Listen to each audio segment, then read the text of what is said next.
Hello students, myself Nehal Yadav. Today we will discuss about linear programming problem. What is linear programming? Linear means जिसकी highest power 1 होती है. It means कि linear means is a variable. Variables means कि first is our decision variable. Variables means कि if we have ax plus by, it means कि x की power भी highest 1 ही है और y की पावर हाईएस्ट भी यहाँ पर 1 ही है. तो इसका मतलब है ये जो फंक्शन है हमारा वो एक वेरिएबल है, लीनियर वेरिएबल है. लीनियर का मतलब होता है कि जिसकी हाईएस्ट पावर हमारी 1 होती है. तो यहाँ पर हमारे x और y दोनों की पावर हाईएस्ट 1 ही है. इसका मतलब हम इसे क्या कह सकते हैं कि this is a linear variable. Okay, तो नेक्स्ट होता है कि optimise function. Optimise functions means कि आपके पास अगर कोई भी z का मतलब होता है प्रॉफिट, कि ये जो प्रॉफिट है वो आपके पास या तो मैक्सिमम होगा या फिर वो मिनिमम होगा. अगर आप कोई बिजनेस कर रहे हैं किसी भी चीज़ का, किसी भी चीज़ को लेकर, तो उसमें यूनिट्स के हिसाब से वेरिएबल फंक्शन यहाँ पे x और y, तो या तो आपको उसको लेकर या तो प्रॉफिट होने वाला है या तो वो मैक्सिमाइज जाएगा या फिर वो मिनिमाइज जाएगा. तो अगर आपका प्रॉफिट या तो मैक्सिमम जाता है या फिर वो मिनिमम जाता है तो उस वाले फंक्शंस को हम क्या बोलते हैं? This is our optimise function. It means कि this is our program. Linear means this is a variable और this is our program. Program means linear program. Okay, and program is related to our conditions. To our conditions means this is our condition. What is our condition? Conditions means कि we can say this is our constraints. Constraints का मतलब होता है कि अगर आप किसी भी चीज़ का बिजनेस कर रहे हैं तो वहाँ पर कुछ यूनिट्स होती हैं. चाहे आप टेबल या चेयर का एग्जांपल लगा लीजिए, चाहे वो किसी भी चीज़ का एग्जांपल लगा लीजिए, तो वहाँ पर आपके पास जो भी आपके पास प्रॉब्लम्स आती हैं सॉल्व करने के लिए, कि अगर ये लाइन की जाती है कि आपको 2 टेबल और 3 चेयर का जो प्रॉफिट है, ठीक है, वो 5 टेबल और 4 चेयर के प्रॉफिट के बराबर है. यानी कि दोनों का प्रॉफिट अगर मैक्सिमम भी हो सकता है और दोनों का प्रॉफिट जो है मिनिमम भी हो सकता है, तो इस चीज की प्रॉब्लम को क्या कहते हैं? कंडीशन. कंडीशन मीन्स होती है जैसे कॉन्स्टेंट. तो मान लो कि x is our table, number of table, और y जो है नंबर ऑफ चेयर्स. तो वी कैन से दैट अगर मैं 2 टेबल की बात करूं और 3 चेयर ले लूं तो मुझे कह रहा है कि मुझे 160 का प्रॉफिट हुआ. अगर मैं कहूं कि मैं 5 टेबल ले लूं और 4 चेयर्स ले लूं तो मुझे बोल रहा है कि यहाँ पे 180 का प्रॉफिट हुआ. ठीक है, तो इसका मतलब है 2x प्लस में 3y और 5x प्लस में 4y. ये हमारे जो है लेस देन इक्वल टू भी हो सकते हैं, ग्रेटर देन इक्वल टू भी हो सकते हैं. इसका मतलब एटलीस्ट भी हो सकता है और एट मोस्ट भी हो सकता है. तो ये जो हमारी कंडीशन निकल कर आई है, this is our called constraint. Constraints का मतलब होता है कि वो हमारी एक कंडीशन है जो क्वेश्चन में हमें सॉल्व करनी है. और ये जो चीज़ें होती हैं वो नेगेटिव भी हो सकती हैं और नॉन नेगेटिव भी हो सकती है. तो इसका मतलब है कि अगर x की वैल्यू ग्रेटर देन 0 है और y की वैल्यू ग्रेटर देन 0 है, इसका मतलब है कि वो मेरे नॉन कॉन्स्टेंट्स है. नॉन कॉन्स्टेंट्स का मतलब कि ये मेरी कोई कंडीशन नहीं है, लेकिन फिर भी मुझे क्वेश्चन में दे रखा है, मुझे सॉल्व करना है. ठीक है, तो this is our non constant but this is our constant. जो हमारी कंडीशन है एक्चुअली जिसे मुझे सॉल्व करना है. नॉन कांस्टेंट का मतलब कि ये कभी हमारे नेगेटिव हो ही नहीं सकते, कभी भी नेगेटिव नहीं हो सकते, तो वो हमारे नॉन कांस्टेंट होते हैं. लेकिन इनमें क्या है कि ये नेगेटिव पॉजिटिव दोनों हो सकते हैं, या तो नेगेटिव होगा या फिर नहीं होगा. ये कंडीशन है, वो तो हमें सॉल्व करने के बाद पता लगता है कि हम कंडीशन को कैसे सॉल्व करते हैं. ओके, तो constant is this. Next is this is our objective functions also. Objective functions means कि what is our object. Her business को करने का एक ना एक ऑब्जेक्ट होता है कि हमारा प्रॉफिट या तो मैक्सिमम होगा या फिर मिनिमम होगा. तो इसका मतलब है जो हमारा ऑब्जेक्टिव फंक्शन होगा वो कौन सा होगा? वो यही होगा. कौन सा? जो कि हमारा z है. z मीन्स हमारा प्रॉफिट वाला फंक्शन ही हमारा ऑब्जेक्टिव फंक्शन होता है, क्योंकि हमें इसी को देखकर ही फाइंड करना होता है कि हमें प्रॉफिट हुआ है, कितना प्रॉफिट हुआ है, कितना नहीं हुआ है, यानी कि कितना मैक्सिमम हुआ है और कितना मिनिमम हुआ. ठीक है, तो this is our objective function. Right, now what is a linear programming problem definition? Linear programming problem definition is still subject the sum to the constant, sum to the problem, sum to the condition. Okay, so linear programming is subject to the sum of problem, sum of conditions and sum of constants. Okay, so this is our linear programming conditions. Okay, Next is our fourth problem we have. So it is our some problems in our linear programming problem. First is our manufacturing problem. Manufacturing problem क्या होती है? Manufacturing problem का मतलब होता है जो हमारे manufacturing से रिलेटेड होता है. अभी मैंने यहाँ पर चेयर और टेबल का एग्जांपल दिया, तो ये मैन्युफैक्चरिंग तो था कि हम टेबल और चेयर को बना रहे हैं. अगर हम इतनी चेयर और इतनी टेबल को बनाते हैं तो हमें इतने का प्रॉफिट होता है. तो इसका मतलब है कि ये हमारा मैन्युफैक्चरिंग प्रॉब्लम ही था जो हम अभी सॉल्व कर रहे थे. ठीक है. डाइट प्रॉब्लम्स मीन्स कि अगर कोई प्रॉब्लम हमारी फूड से रिलेटेड है, ठीक है, फूड से रिलेटेड है, या कोई भी जैसे वीट है, फ्लोर है, विटामिन ए है, या कोई भी जंक फूड्स की बात हो रही है, तो जितने भी फूड्स है, प्रोटीन, कैल्शियम, ये सब हमारी चीज़ें क्या होती हैं, एक डाइट प्रॉब्लम में आती है जो कि फूड से रिलेटेड होती है. राइट. नेक्स्ट होता है ट्रांसपोर्टेशन. ट्रांसपोर्टेशन जो कि चीज़ एक हमारे व्हीकल से रिलेटेड होती है, चाहे हमारे स्कूटर हैं, बस है, या कोई भी चीज़ है, अगर हमारे ट्रांसपोर्ट से रिलेटेड है तो हमारी ट्रांसपोर्टेशन प्रॉब्लम में काम करती है. नेक्स्ट होता है हमारा assignment problem. Assignment problems mean कि वो प्रॉब्लम होती है जो कि इन तीन चीज़ों को छोड़कर होती है, यानी कि इसमें कोई मैन्युफैक्चर नहीं आता, इसमें कोई डाइट नहीं आता, इसमें कोई ट्रांसपोर्ट भी नहीं आता. लाइक फॉर एग्जाम्पल एक स्टूडेंट्स है, ठीक है, स्टूडेंट्स के कुछ टास्क होते हैं, कुछ मार्क्स से रिलेटेड कोई भी क्वेरीज है, या कोई टीचर से रिलेटेड कुछ भी है, तो वो जो चीज़ें होती है हमारी असाइनमेंट से रिलेटेड होती है, चाहे वो बुक से रिलेटेड भी हो तो.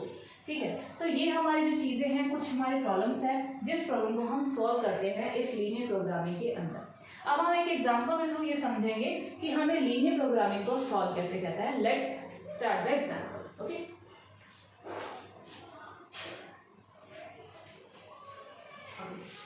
This is our problem. Okay. In this problem we have Reshma wishes to two types of food. अभी मैंने बताया था कि आपके पास 4 तरह की प्रॉब्लम होती है. पहली manufacturing, diet, transportation and assignment. तो मैंने कहा था कि जिस प्रॉब्लम में फूड की बात की जाती है तो वो हमारी एक डाइट प्रॉब्लम होती है. तो यहाँ पे इस क्वेश्चन में क्लियर मेंशन है कि Reshma wishes to mix two types of food means कि this is our diet problem. तो हम जो प्रॉब्लम को सॉल्व कर रहे हैं वो एक डाइट प्रॉब्लम है. ओके. तो फूड है मेरे पास पी और क्यू, लेट कर लिए हैं. That the mixture contain at least 8 unit of vitamin A, यानी फूड पी में कम से कम 8 जो आपकी यूनिट्स हैं, 8 यूनिट्स हैं वो विटामिन ए की होनी चाहिए, 11 यूनिट्स जो है विटामिन बी की होनी चाहिए, और फूड पी की जो कॉस्ट है वो 60 पर केजी है, और फूड क्यू की कॉस्ट जो है वो 80 पर केजी है. ठीक है. तो फूड पी में जो है कंटेन्स हैं क्या, 3 यूनिट्स पर केजी ऑफ विटामिन ए, यानी कि पी वाले फूड में हमारे पास 3 यूनिट विटामिन ए के हैं और 5 यूनिट विटामिन बी के हैं. ठीक है. और क्यू में जो है 4 यूनिट विटामिन ए के हैं और 2 यूनिट विटामिन बी के हैं. तो हमारे पास जो मेन चीज़ें हैं वो आपके पास पी और क्यू का फूड है. ठीक है. और विटामिन ए और विटामिन बी है. इट मीन्स कि मेरे पास जो रिसोर्सेज हैं वो कौन कौन से हैं. पहला है मेरे पास विटामिन ए और दूसरा है मेरे पास vitamin B. Okay. This is our resource. हमारे पास 2 रिसोर्स हैं, विटामिन ए और विटामिन बी. और उसके बाद मेरे पास 2 फूड हैं, एक है पी और एक है क्यू. ठीक है. और उनकी कुछ रिक्वायरमेंट्स हैं, तो रिक्वायरमेंट्स को भी हम साथ में लेकर चलेंगे. तो हम जैसे जैसे क्वेश्चन लिखा हुआ है हम वैसे वैसे ही क्वेश्चन करेंगे. तो सबसे पहले तो आपके पास ये बोला गया है कि फूड पी में 3 यूनिट्स ऑफ विटामिन ए. तो फूड पी में 3 यूनिट्स ऑफ विटामिन ए का मतलब है कि ये 3 यूनिट्स है. ओके. और फूड पी में ही हमारे पास विटामिन बी जो है वो 5 यूनिट्स है. इसका मतलब है कि फूड पी में ही विटामिन बी मेरा 5 यूनिट्स. राइट. आगे कि फूड क्यू की बात कर रहे हैं कि उसमें 4 यूनिट जो है विटामिन ए के हैं. हमारे पास पहले पी की बात हो रही है, अब क्यू की बात हो रही है. तो क्यू में विटामिन ए मेरा कितना है आपके पास 4 यूनिट. तो मैं यहाँ लिखूंगी 4. ओके. उसके बाद 2 यूनिट विटामिन बी के हैं, तो यहाँ पे लिखेंगे 2 यूनिट विटामिन बी. ओके. उसके बाद मेरे पास बोल रहा है कि Reshma wishes to mixture type P और क्यू, जिसके ऊपर आपके पास टोटल रिक्वायरमेंट कितनी थी कि पी जो है वो कम से कम कितने यूनिट्स होना चाहिए, 8 यूनिट्स होना चाहिए, और क्यू जो है वो कम से कम कितने यूनिट्स होना चाहिए, 11 यूनिट्स होना चाहिए. ठीक है. इसका मतलब है कि विटामिन ए आपका कम से कम 8 होना चाहिए और विटामिन बी आपका कम से कम 11 होना चाहिए. तो विटामिन ए का मतलब है कि ये 8 यूनिट की रिक्वायरमेंट है और विटामिन बी जो है आपकी 11 यूनिट्स की रिक्वायरमेंट है. ओके. और उसके बाद एक सेकंड लाइन मेरे पास ये भी थी कि फूड पी की जो कॉस्ट है वो इतनी है 60 और फूड क्यू की जो कॉस्ट है वो 80 है।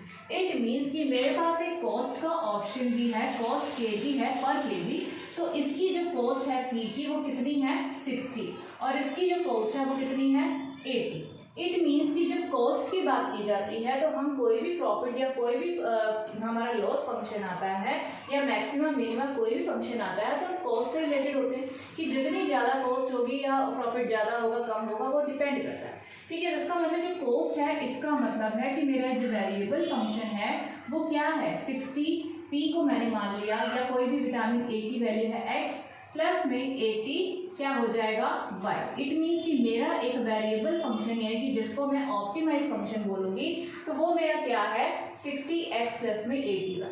ओके, उसके बाद मेरे पास विटामिन ए की वैल्यू में पी फूड में जो है 3 था और विटामिन ए जो है क्यू में आपके पास 4 था। तो यहाँ पर आपको क्या करना है, पी और क्यू दो रिक्वायरमेंट माने हैं तो वही आपका प्रॉफिट है 60x यानी कि ये x है और ये y है, इसलिए मैंने यहाँ पे 60x तो 60y लिखा।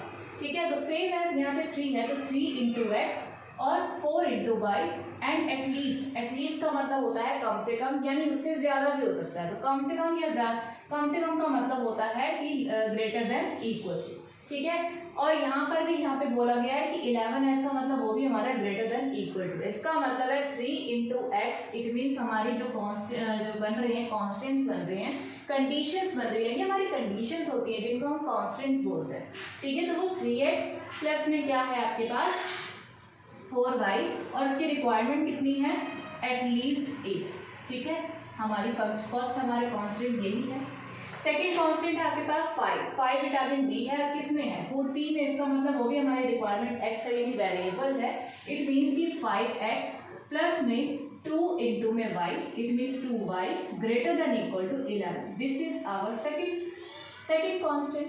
It means this and x is greater than equal to 0 और y is greater than equal to 0। ये हमारा रहता ही है जिसको हम नॉन कांस्टेंट बोलते हैं, तो ये हमारा इसके अंदर ही रहता है, साथ ही लेकर चलते हैं। ओके, तो हमारे पास जो है z आपका प्रॉफिट है। अब उसके बाद एक लास्ट लाइन मेरे पास रह गई है, इसमें लिखा है कि डिटरमाइन, हमें निकालना क्या है, डिटरमाइन द मिनिमम कॉस्ट। ठीक है, हमारा जो ऑप्टिमल कॉस्ट था यानी ऑप्टिमल जो फंक्शन था 60s प्लस 80y का, तो हमें ये पता नहीं था कि हमें मैक्सिमम निकालना है या फिर मिनिमम। तो इसलिए क्वेश्चन में साफ साफ बोला है कि आपको मिनिमम निकालना है। इट मीन्स कि ये मेरा एक मिनिमम प्रॉफिट है जिसको मैं लिखूंगी मिनिमम प्रॉफिट। ओके, अब इस मिनिमम प्रॉफिट का मतलब क्या होता है हम उसको भी पढ़ेंगे। तो सबसे पहले आपके पास करना क्या है, पहले हम इन चीज़ों को उठा लेते हैं। आपके पास जो है दो कंडीशन है, एक प्रॉफिट है। ओके, तो पहले हम पहली कंडीशन को उठाते हैं जो कि है 3x प्लस में 4y greater than equal to 8 और सेकंड कंडीशन है मेरे पास 5x प्लस में 2y greater than equal to 11। ठीक है, तो इसको सॉल्व कैसे करते हैं, तो हमें सिर्फ दो ही वेरिएबल लेने चलते हैं हम यहाँ पर, एक x दूसरा y। हम एक बार x की वैल्यू को 0 पुट करते हैं और एक बार y की वैल्यू को 0 पुट करते हैं। ओके, सेम एज इसमें भी हम ऐसे ही करेंगे। जब इसका ग्राफ ड्रॉ करते हैं तो हम इसको सॉल्व इसी तरह से करते हैं कि एक बार x की वैल्यू 0 कर दो, एक बार y की वैल्यू 0 हो जाएगी। इससे हमारा जो है एक बनती तो एक लीनियर लाइन ही है यानी स्ट्रेट लाइन ही है। लीनियर का मतलब होता है जिसकी x और y की वैल्यू हाईएस्ट 1 होती है, तो वो एक लीनियर फंक्शन का मतलब एक स्ट्रेट लाइन ही बनती है। ठीक है, तो अगर मैंने यहाँ पे x की वैल्यू 0 पुट किया तो y की वैल्यू मेरी 2 निकल कर आई, और अगर मैं y की 0 पुट करती हूँ यहाँ पे तो x की वैल्यू जो है 8/3 निकल आएगी। हम इसे फ्रैक्शन में लेकर चलते हैं, डेसिमल में नहीं लेते हैं। ठीक है, तो हमारा फ्रैक्शन आ गया। सेम एज यहाँ पे x की वैल्यू 0 पुट किया तो y की वैल्यू मेरी 11/2y सेम, और y की वैल्यू 0 पुट किया तो हमारी x की वैल्यू जो है आपके पास 11/5 हो जाएगी। ठीक है, x की वैल्यू 0 एंड y की वैल्यू 0। हाँ, ओके, तो ये हमारे कुछ पार्ट्स आए हैं। अब इसको हम क्या करेंगे, हम इसको करेंगे ग्राफ पर draw. This is our X axis, this is our negative X axis, Y axis and negative Y axis, right. तो अब आपको करना क्या है, दिस इज आवर ओरिजिन यानी कि जहाँ पर हमारे 0 पॉइंट यानी जिसको हम ओरिजिन का पॉइंट बोलते हैं वो हमारा लाई करता है। ये हमारा एक्स एक्सिस होता है पॉजिटिव एक्सिस का, ये हमारा नेगेटिव होता है। ऊपर हमारा वाई एक्सिस पॉजिटिव होता है, नीचे वाई एक्सिस नेगेटिव होता है। ठीक है। तो आपके पास जो है x की वैल्यू 0 और y की वैल्यू 2 है और x की वैल्यू 8/3। 8/3 का वैसे अगर मैं देखूँ तो ये 2.6 समथिंग जाता है। 11/2 देखा जाए तो ये 5.5 जाता है और 11/5 देखा जाए तो ये 2.2 जाता है। मैंने डेसिमल में दोबारा इसको इसलिए काउंट किया है ताकि मैं इसे ड्रॉ करने में इजी मेरे को हो सके। तो यहाँ पर आपको x की हाईएस्ट वैल्यू जो है 2.6 है, तो इसका मतलब हम इसे 1 ले लेते हैं, 2 ले लेते हैं, 3 भी ले लेते हैं। यहाँ पर भी हम -1, -2, -3 और y की वैल्यू जो मेरी हाईएस्ट 5.5 है, इसका मतलब ये 2, 4 और 6 का टेबल लगा लेते हैं और यहाँ पे -2, -4 और -6 का लगा लेते हैं। आप जैसे भी आप सॉल्व करना चाहो कैसे भी लिख सकते हो। मैंने जो आपके पास हाईएस्ट वैल्यू थी उसके हिसाब से इसको टेबल के ऊपर डिफाइन किया। तो आपके पास x की वैल्यू 0 और y की वैल्यू 2 का मतलब है this is the x axis and this is the y axis. तो इसका मतलब ये पॉइंट हमारा यहाँ ड्रॉ होगा, ठीक है। और नेक्स्ट है कि x की वैल्यू 2.6, y की वैल्यू 0। 2.6 मीन्स 2.5 के आगे हमारा 2.6 ही आएगा, तो ये वैल्यू, तो इसका मतलब ये मेरी एक स्ट्रेट लाइन जाएगी इस तरह, ठीक है। तो हमारे पास जो पॉइंट आए हैं वो हम लिख देते हैं यहाँ पर, कौन से हैं 0 और 2, और यहाँ पर है आपके पास 8/3 एंड 0, राइट। आगे ये वाली हमारी इक्वेशन है, ये वाली हमारी लाइन थी, तो हमारे पास x की वैल्यू 0 और y की वैल्यू 5.5 है। 5.5 मीन्स की इसके बीच में ही लाई हो जाएगा, ठीक है। और यहाँ पर है x की वैल्यू 2.2 मतलब थोड़ा सा इसके साथ, ओके। तो हम इस पॉइंट को भी जो है ड्रॉ करेंगे तो इस तरह से करेंगे, ओके। हमारा यहाँ पर काम फिनिश हो गया है जब हमने दो लाइंस को ड्रॉ कर लिया। अब इसके पॉइंट भी एक बार लिख लेते हैं, 0 और 5.5। 5.5 का मतलब 11/2, ओके। और यहाँ पर ये वाला पॉइंट जो है क्या है 11/5 और 0, 11/5 और 0। यहाँ पे दो पॉइंट है, वो वाला है, ये वाला है, ठीक है। इतना होने के बाद अभी हमारा मैक्सिमम मिनिमम प्रॉफिट नहीं आया है, लेकिन हमें करना क्या है, इतना होने के बाद हमें क्या करना है, इतना होने के बाद हमें ये देखना है कि हमारी इक्वेशन जो है वो क्या है। दोबारा से हम इक्वेशन पे आ जाते हैं, दोबारा से हम कॉन्स्टेंट्स पे आ जाते हैं, कंडीशन पे आ जाते हैं कि हमारी कंडीशन क्या थी, कि ये थी कि 3x + 4y जो है 8 से बड़ा होना चाहिए, 8 से कम नहीं होना चाहिए। अगर मैं यहाँ पर कहूँ कि मैं x की वैल्यू 0 y की वैल्यू 0 डाल दूँ, ठीक है, अगर मैं यहाँ 0, 0 डाल देती हूँ तो मेरे पास जो है ये > 8 आता है। तो क्या ये ट्रू होता है? नहीं होता। 0 कभी भी 8 से बड़ा नहीं होता है। इसका मतलब ये हमारी इक्वेशन क्या है, फॉल्स। सेम ये वाली इक्वेशन भी हमारी सेम निकल कर आएगी, तो इसका मतलब ये इक्वेशन भी हमारी फॉल्स है। एक होता है ट्रू और एक होता है फॉल्स। फॉल्स का मतलब होता है कि वो कंडीशन जो हमारी ओरिजिन के अगेंस्ट जाती है। ओरिजिन कहाँ होता है हमारा, यहाँ, जो मैंने अभी बताया कि ओरिजिन यहाँ होता है। तो अगर ये चीज़ें हमारी ट्रू होती हैं तो ओरिजिन की साइड्स पे आती है, यानी कि जो उसकी शेडिंग रीजन होती है, जो फिजिबल रीजन होती है, वो हमारी ओरिजिन की तरफ आती है, ठीक है। और हमारी जो फॉल्स होती हैं तो वो ओरिजिन के अगेंस्ट जाती हैं। ओरिजिन के अगेंस्ट जाने का मतलब है कि दोनों लाइनें हमारी ओरिजिन के अगेंस्ट जाएंगी, लेकिन हमें ड्रॉ उसी लाइन को करना होता है जो दोनों में कॉमन होता है। कॉमन पोर्शन का मतलब कि अगर ये लाइन भी ओरिजिन के अगेंस्ट है और ये लाइन भी ओरिजिन के अगेंस्ट है, तो हमारा कॉमन पोर्शन तो यही वाला ही होगा ना, ये वाला जो मैं ड्रॉ कर रही हूँ, ये वाला, क्योंकि ये इस वाले पोर्शन का मतलब है कि इसमें दोनों की वैल्यू कॉमन है, कि दोनों ही फॉल्स है। इसका मतलब है कि इस वाले पॉइंट्स में दोनों वैल्यू कॉमन है, दोनों वैल्यू ही फॉल्स। तो अब इसमें जो आपको कॉमन पॉइंट दिख रहे हैं, जो मैंने ड्रॉ किया है, वहाँ पर पॉइंट कौन कौन से हैं, ये वाला पॉइंट है और एक ये वाला पॉइंट है, ठीक है। नीचे वाला पॉइंट नहीं, एक ये वाला पॉइंट है, एक ये वाला पॉइंट है। इस पॉइंट का नाम क्या था, 0 और 11/2।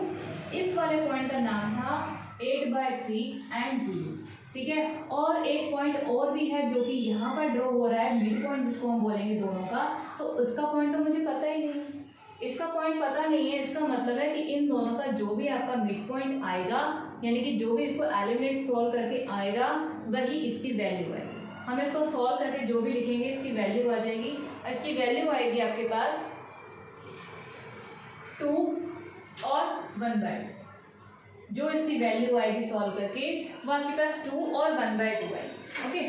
तो अब ये तीन वैल्यू यानी 3 पॉइंट्स मेरे पास पता है, कौन कौन से, एक ये वाला है, एक ये वाला है और एक ये वाला। तो ये 3 पॉइंट्स ऐसे हैं मेरे पास जिससे मुझे मैक्सिमम या फिर मिनिमम जो मुझे निकालना है, मुझे मिनिमम निकालना है, तो मुझे मिनिमम प्रॉफिट के लिए मुझे इन 3 पॉइंट्स को यूज़ करना है। अब वो पॉइंट्स कैसे यूज करेंगे अब हम वो देख लेते हैं। तो पॉइंट्स को यूज करने के लिए मेरे पास z की वैल्यू जो है क्या दे रखी थी 60x प्लस में 81। ठीक है, तो पहला पॉइंट मेरे पास क्या है 0 और 11/2। ठीक है, जब मैं इस पॉइंट को इस वाली वैल्यू में रखूंगी तो मेरे पास क्या आएगा 60 इंटू में 0, यानी x की वैल्यू यहाँ 0 रखनी है और y की वैल्यू यहाँ पर 11/2 रखनी है। ठीक है, जब इसको सॉल्व करोगे आप, ये तो 0 ही हो गया, 0 प्लस में 440, इट मीन्स कि इसका आंसर आया 440 इस वाले पॉइंट से। ठीक है, सेकेंड पॉइंट है मेरे पास 2 और 1/2। 2 और 1/2 का मतलब है कि यहाँ पे x की वैल्यू 2 रखनी है और y की वैल्यू 1/2। तो रखते हैं यहाँ पर x की वैल्यू यहाँ पे 2 रखोगे और y की वैल्यू यहाँ पर 1/2 रखोगे, तो इसका मतलब है कि ये हो गया 120 प्लस में 40, इट मीन्स कि ये हो गया 160। ठीक है, और सेम थर्ड पॉइंट आपके पास 8/3 एंड 0 है, इट मीन्स कि यहाँ पे x की वैल्यू जो है 8/3 है और y की वैल्यू जो है आपके पास 0 है। तो इसको भी सॉल्व करोगे तो आपके पास क्या आ जाएगा 160 ही आएगा। तो इसका मतलब है 0 11/2 को सॉल्व करने पे मेरे पास जो आया 440 आया। ठीक है, 2 और 1/2 को पुट करने पे जो वैल्यू आई वो 160 आई और 8/3 और 0 को पुट करने पे जो वैल्यू है वो भी 160 है। मुझे क्या निकालना था, मुझे मिनिमम प्रॉफिट निकालना है। मिनिमम प्रॉफिट का मतलब है जो पॉइंट्स मैंने ड्रॉ किए थे उससे जो भी आपकी वैल्यू आई तो हमें ये देखना है मिनिमम कौन सी है। ठीक है, तो मिनिमम मेरे पास जो प्रॉफिट है वो 160 दोनों में आ रहा है। इसका मतलब जो मेरा मिनिमम पॉइंट होगा वो मिनिमम पॉइंट मेरा कौन सा होगा 2 और 1/2 एंड दोनों से सेम आ रहा है, इसलिए हम दोनों पॉइंट्स को लेके चलेंगे। 8/3 आर द मिनिमम कॉस्ट। ठीक है, वो कितनी है 160। तो ये हमारा क्या हो जाएगा answer. This is our linear programming problem जो हमने आज सॉल्व की है। वो हमारी एक डाइट प्रॉब्लम थी, कुछ मिक्सचर थे, कुछ रिसोर्सेज थे जिसे हमने कांस्टेंट बनाकर उसे ड्रॉ किया और लास्ट में हमने ये देखा कि हमें मिनिमम हुआ या फिर मैक्सिमम। यहाँ पर हमारा मिनिमम प्रॉफिट ये है। अगर यहाँ इस क्वेश्चन में मैक्सिमम प्रॉफिट पूछा होता, मैक्सिमम कॉस्ट पूछी होती तो मैक्सिमम कॉस्ट हमारी कौन सी होती 440 होती, जो कि कौन से पॉइंट पे है 0 और 11/2। Okay, thank you and good bye.